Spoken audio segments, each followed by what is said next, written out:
Good morning and welcome to Face the Nation. I'm John Dickerson. Once again, there's a lot to cover today, and we begin with the top Democrat on the House Intelligence Committee, California Congressman Adam Schiff. Congressman, I want to start with there's a lot happened this week. So for you, what's the most important thing?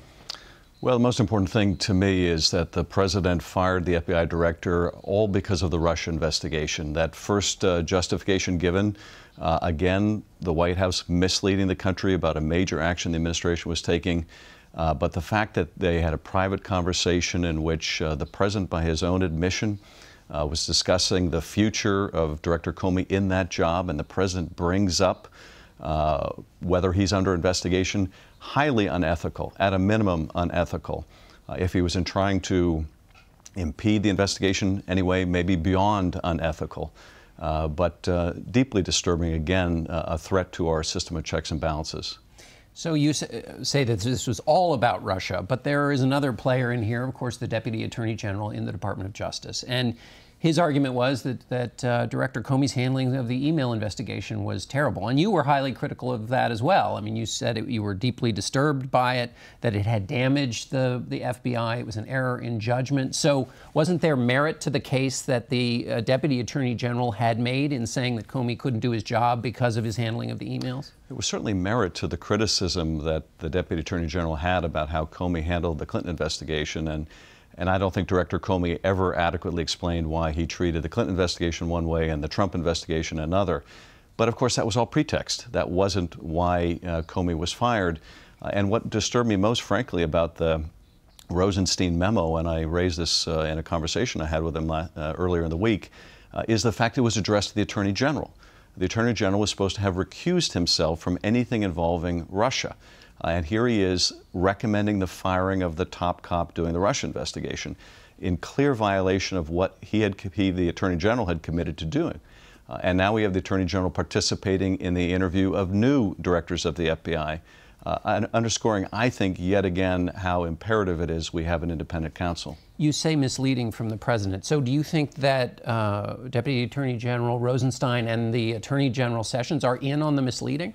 Well, certainly, I think the Attorney General should have played no role. So the violation there is having a hand in how the investigation is going to be run. In terms of the Deputy AG, I don't know what was behind the creation of that memo.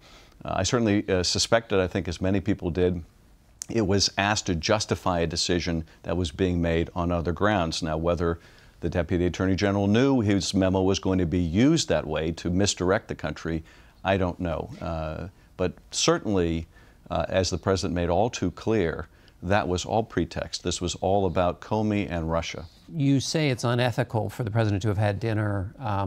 The president, when he talked about his reasoning for this, he mentioned that the investigation into the Russian meddling was on his mind. So do you go all the way to thinking this is obstruction?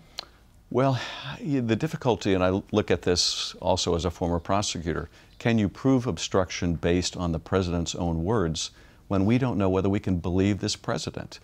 We already know that there are those close to Comey who have a very different take, also a troubling take on that dinner conversation. So I'm not sure you could prove the case based on this, but if there are tapes, of course, that would be the best evidence of what took place. If they exist, Congress needs to get them. If they're not provided willingly, Congress should subpoena them. And if they're not in existence, if this was yet another fabrication by the president, he needs to come clean about it. And we should remind people that the president can fire the FBI director for whatever reason he wants. On those tapes, would you join with the chairman of the committee to subpoena those tapes? Is that absolutely? If the tapes exist and they're not willingly provided, absolutely, I'd join and subpoena them. There is a new FBI director there's a series of interviews going on. What for you is the threshold question for the next FBI director? Absolute integrity and independence. And for this reason, I would strongly urge the administration to pick someone who is completely apolitical, who doesn't come out of the political process, someone who is a retired judge or an acting judge willing to step down from their judgeship, someone ideally who has prosecutorial experience, but someone who could come in and give credibility to the Russia investigation that right now is severely in jeopardy.